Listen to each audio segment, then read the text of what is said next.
Good morning, Flagler County, and welcome to Veterans on Point, a WNZF radio show developed in mind for our county's beloved and respected veterans population and anyone else listening via internet or podcast. I'm your host, David Lydon, the Flagler County Veterans Services Officer, and I'm still not here with my friend and colleague at the office, Eric Flores, who is out for one more show while he's on vacation.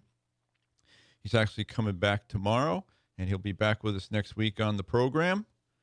And so Eric and I are your Flagler County Veterans Services Officers, and we can be found at 1769 East Moody Boulevard in Bunnell to help veterans and their families with VA business, as claims and other VA business, and much more. We can help if a veteran or family member needs to establish their VA.gov account. You know, you need a login.gov or an ID.me account to get into your VA.gov accounts. Those can also be used for Social Security and other government accounts as well. We can help with that. It is, we understand it is kind of a bear to get through, and we will do our best to help you through that. So find us, give us a call, 386-313-4014 to make your appointment. Appointments are encouraged and appreciated.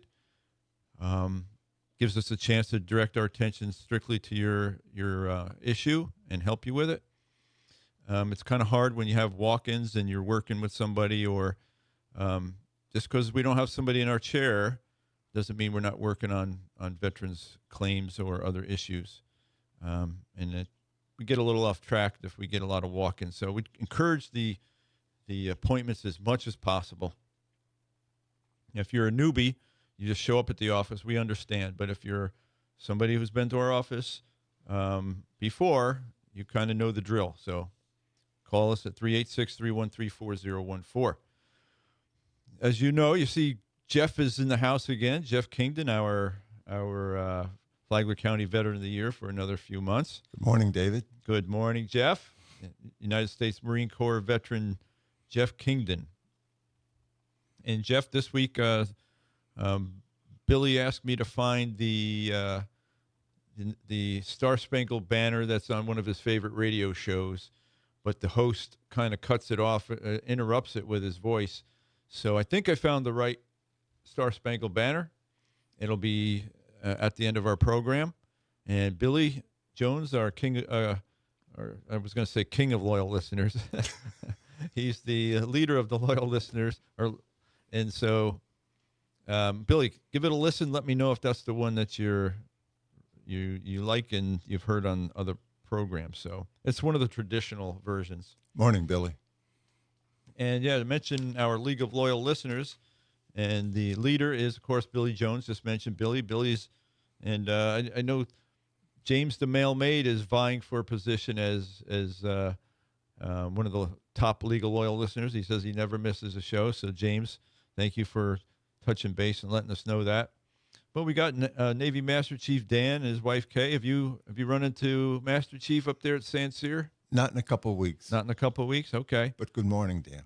And his their anniversary is coming up soon. Their wedding anniversary. Then we, of course, Jeff is here, and Talkin' Tom. Haven't heard from Talkin' Tom in a couple of weeks. Saw Charlie yesterday. Actually, Charlie stopped through the office. That's Charlie Hanger. And his wife, Jenny, listens, so thank you, folks. And then we've got Valerie and Dennis and Sharon and Shane and Norman and Howard and his wife, Valerie, and William and his wife, Holly, and Keith. And we got some Jameses, and we got Jim Howard and Stephen and another James and David and Mrs. Martin. And we got Frankie, the dad, and Frankie Jr. And Frankie Jr., guess what? You inspired Frankie Jr., Jeff. He asked his dad what he could do to honor veterans, because you do all the plaques and you honor veterans in your own way. And Frankie Jr. Wanted to do something as well. So they purchased about 100 coins that thank veterans. Oh, nice. And Frank Sr. dropped them off and asked me if I would hand them out to veterans as they come in the office. But I suggested that Frankie Jr. come out on Veterans Day, and he can hand them out, some of them himself. So we hope to see Frankie Jr. there Of course, the parade's that day. We'll talk about that in a little bit.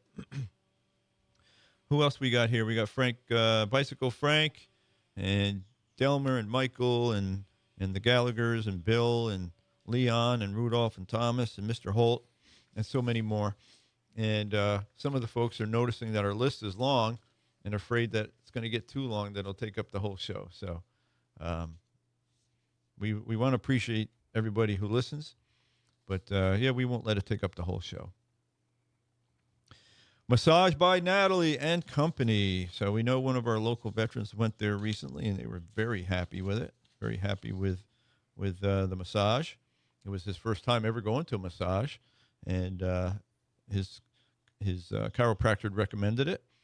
And that veteran seems to be walking around pretty spry now, so I guess it worked. So that's Massage by Natalie and Company at 386-227-7499 is their phone number, located at 4871 Palm Coast Parkway Northwest, Suite 1 in Palm Coast. Massage by Natalie and Company. All right.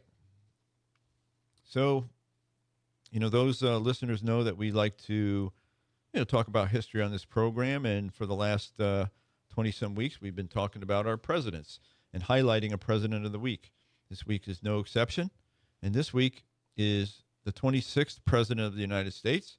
That's Theodore Roosevelt.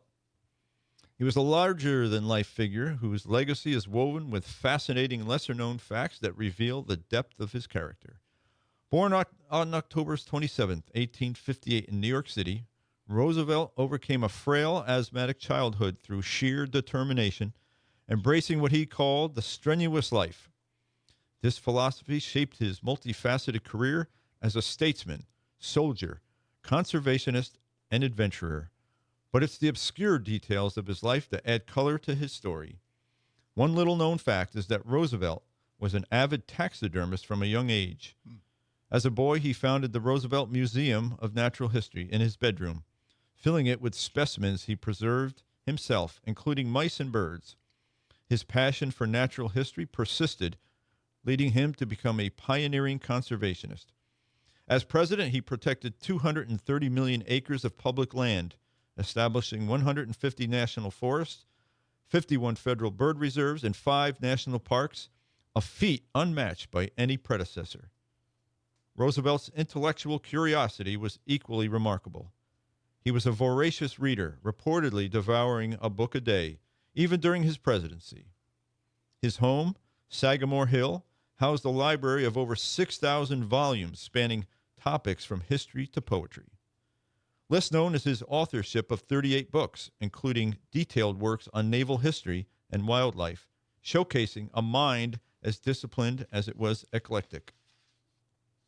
His adventurous spirit led to quirky episodes, like his near-fatal Amazon expedition in 1914.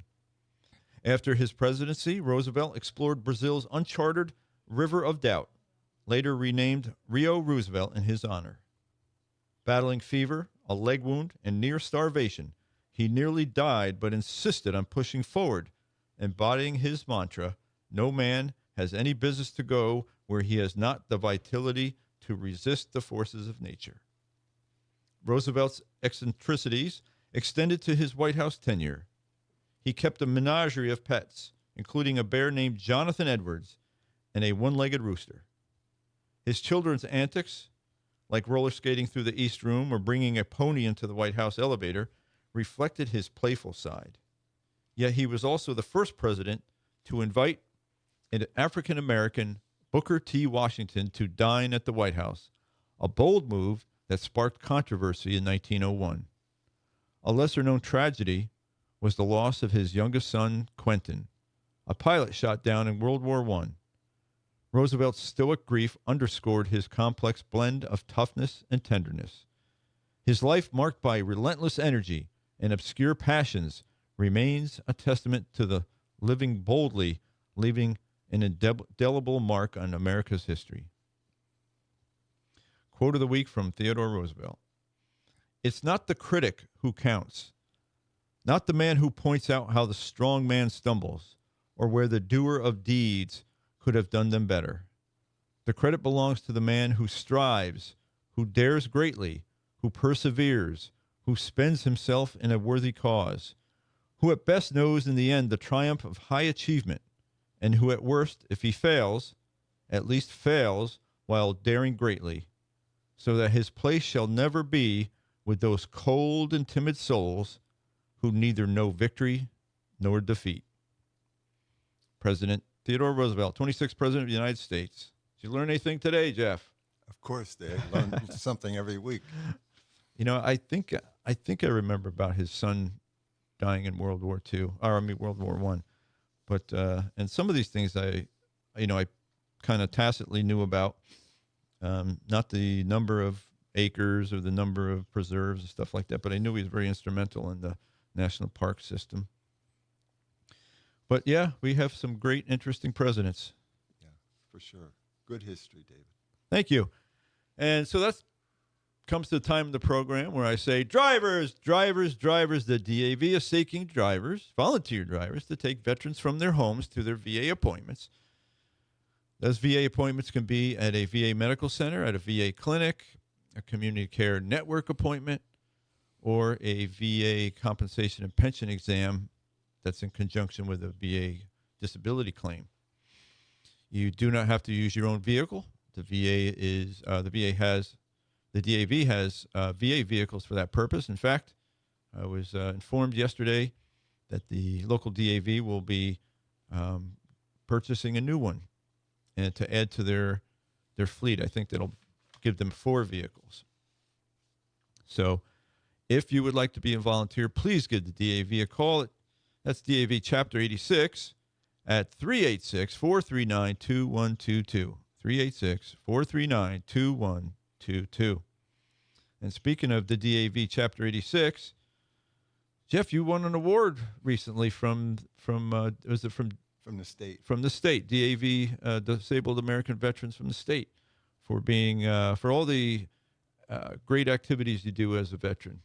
Yeah, and they recognized you. So congratulations, Jeff. Thank you very much. Well deserved again. Thank you. So Jeff works hard at just thanking veterans. So, I watched, see a lot of, CBS has a guy that travels the country and does stories, like on interesting people around the country. And, the theme of a lot of his stories is people that have purpose. They found a purpose.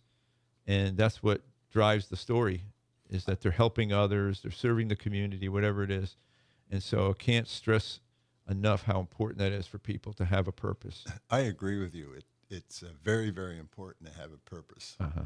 Very good. And that's the theme of almost all his stories around the country when he profiles somebody, is that they have something they're doing, whether they're serving the community or serving others. And so if you want to have longevity in this life with some health and, find a purpose. Do something for somebody else. That's right. What do you have on your list of stuff, Jeff? Well, I have a couple things, David. One thing is, can I talk a little bit about Marine Corps history real quick? Sure. The first woman to join the United States Marine Corps was Olfa Mae Johnson. She enlisted in the Marine Corps Reserve August 13th, 1918. She was the first of 305 women to join the Marine Corps during World War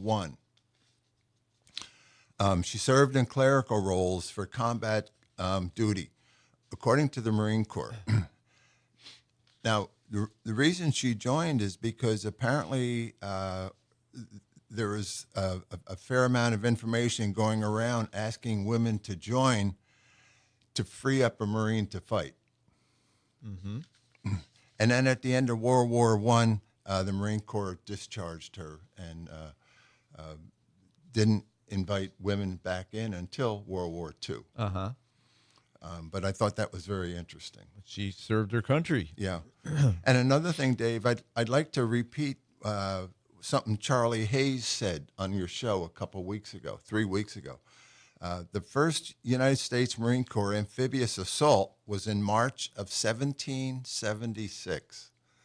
So, and they invaded Nassau, Bahamas. There were 2 forts that they invaded, And the reason they invaded the forts was to get ammunition and weapons so that George Washington could use them against the British. And I think that's very important information because most people think of the Marine Corps as amphibious assaults in World War II. Well, this goes back to 1776. Yeah. That's their first. Very good. Everybody remembers their first. And one other thing, real quick, there's the Marine Corps Ball coming up November 8th, 2025. Now, the Marine Corps birthday is actually November 10th, and it's going to be the 250th birthday of the Marine Corps. And we're having a ball at the Hilton Garden Inn in Palm Coast Town Center. And if you're interested, get a hold of Ellen Werner at 386-237-9798. So everybody is welcome. Everybody, veteran or not veteran, is welcome. That's a big one for the Marine Corps. It is. It's a very big one. The big 250, right? Yep. And it's $55 a person. And there are several dinners to choose from. One is broiled salmon. Another is chicken marsala. And then there's pork ribeye. Now, if there's a cash bar, so if you want to have a drink, there's a cash bar. Okay. So everybody's welcome. Just give Ellen a call. Very good. Let me get to a couple of things here.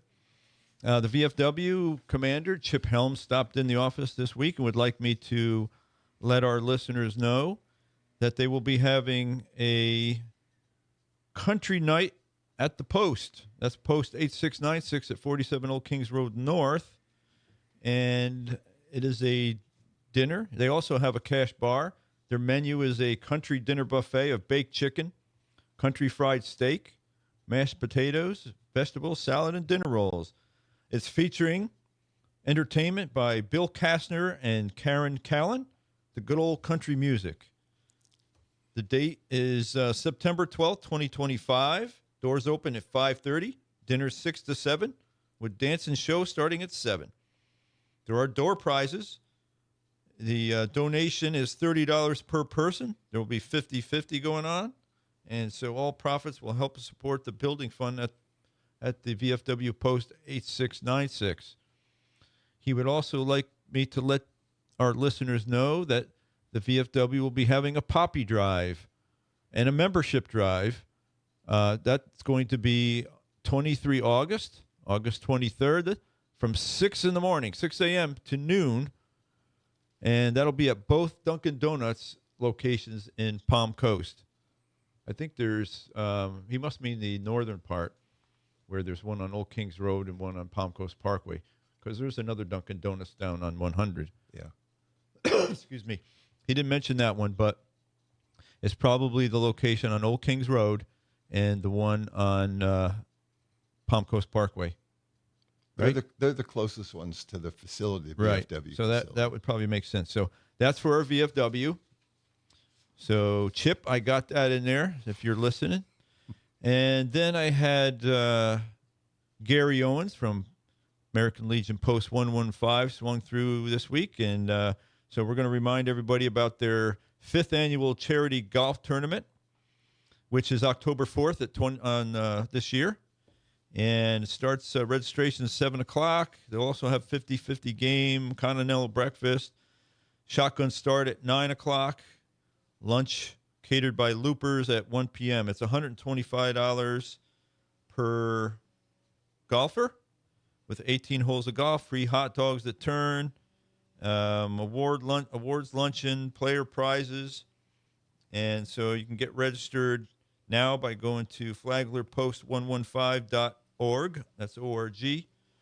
Or call or text 386-585-5302. That's 386-585-5302. That's the American Legion's fundraiser on October 4th, 2025 at the Palm Harbor Golf Club. What else you got over there? You've got another veteran that you are going to recognize. And you got a beautiful plaque that you made for him. Yeah, this is Just got to turn it up other side around. oops, sorry. This is a plaque for a Tuskegee airman, and he's 109 years old, and he's going to be 110 in December. Wow. Which I find absolutely amazing. It's beautiful. But I like to recognize World War II veterans. And I have something that I read to every World War II veteran that I recognize. And it goes, "Good morning. I'm presenting this wooden plaque to recognize you for what you and your generation did for the world, for America, and for us as individuals. You served our country during a time in this world when there was anger, arrogance, bigotry, and a lust for power. And it ended because of the other human qualities, such as courage, perseverance, selflessness, faith, leadership, and the hunger for freedom. The Second World War brought out the best and the worst in a generation. You, as a World War II veteran, very bravely contributed to the best of the generation. That was the winning of World War II. Thank you. You World War II veterans and your generation helped mold our country into a strong and prosperous nation for which we as Americans can be proud. I was born in the mid-40s and truly believe I grew up in the best time in America. Thank you. My dad served in the U.S. Army in World War II, and he served in New Guinea. I grew up in a household where part of becoming a man was serving your country. I joined the U.S. Marines and served in Vietnam, Semper Fi Marine. I have a CNC, computer numerical control system, where I design and carve the plaques, then hand paint and apply finish to the wooden plaques. I have donated many plaques to veterans and veteran organizations. My favorite project is the World War II veterans. It's my pleasure and honor to recognize you for what you have done for our country. Thank you. Thank you, Jeff. And that's an example of the thousands and thousands of plaques that you've given out over the years. So Yes, thank you. tremendous. There it is on YouTube. Thank you for letting me, Dave, do that. Of course. So as we before we go, I want to remind our folks that the nominations are open for the Flagler County Veteran of the Year. And so they opened up 1st of August. They go through the end of September, the 30th. I've got there's a whole sheet here on what what the criteria is and what you need to submit. I'm not going to read it all here on the air, but if you want a copy, give me a call, 386-313-4042, or email me at dlydon@flaglercounty.gov, and I'll email you a copy, because we'd like to get as many nominations as possible. Okay, it could be a neighbor, a friend, a loved one, anybody who's a veteran that you care about, coworker. But there is criteria, so they must be a resident of Flagler County, must be a living veteran of one of the 6 armed forces, including the Reserve or Guard, must have demonstrated outstanding patriotism, leadership, selfless service as a veteran, and as a volunteer in community or civic service, and may be awarded for a single act or for continuous service, may not be a previous recipient of the Flagler County Veteran of the Year Award. And then there's other criteria as well. But you can get all that if you email me or give me a call. And I also like to remind everybody that to register on the FlaglerVeteransDayParade.com if you would like to participate in this year's Veterans Day Parade, which, of course, is November 11th. That's a Tuesday this year. So there'll be a parade that goes from the Coquina building area in Bunnell up to the Government Services Building. And then after the parade, there will be a Veterans Day ceremony. And we'll have some food after that for our participants. And so please look forward to participating, joining in the parade. Go to FlaglerVeteransDayParade.com to take part. The parade is always well attended, David, both with participants and people lining the street. It always goes over very well. Everybody loves a parade. Yeah. So we are down under the 2-minute warning. So that's comes the time where I need to say that no country, no state, and no community does more for veterans than the United States of America, the great and free state of Florida, the wonderful Flagler County, the lovely city of Palm Coast, all of our beautiful beach cities here. And then I got to remind you to be a victor, not a victim, to be indoctrinated. I'm sorry, to be educated, not indoctrinated. And most importantly, be kind to someone today, or many someones. And we're happy that you joined us and hope that you got some good information about our local service organizations. Got a little bit more history about our presidents. This week was Theodore Roosevelt. And you got a little bit of inspiration about helping others, having a purpose. And any final thoughts from you, Jeff? No, you use the term have a purpose, and I think it's very important for people to listen to that and develop a purpose. I think it's very healthy for your life. Yeah, because if you're sitting home watching Price is Right, feeling, lonely, sad, wondering what life is all about anymore, that's why you got to find a purpose. Go out and meet people, join an organization. If you're a veteran, stop into the DAV, stop into the VFW, contact the members of the American Legion, get involved, and soon. Oh, I'll tell you one thing: if there is a person out there who would like to help a veteran who is down on his luck, but doesn't have a driver's license, but wants to do odd jobs and does pick up odd jobs from folks, but can't get there because he can't drive anymore. If you are a veteran who just wants somebody to talk to, you want to be busy for the day or whatever it is, just get out of the house. Give me a call, 386-313-4014. I'll put you in touch with a veteran. And if you got time, drive him to the job site. Let him do his work. You don't have to lift a finger, get sweaty. He'll do all that. He just wants to earn some money to help sustain him and his partner. So, again, 386-313-4014. Thank you. And we'll talk to you next week. Thank you. Thanks for being here, Jeff. You're welcome, David. Thank you. Take care. Thanks for having me.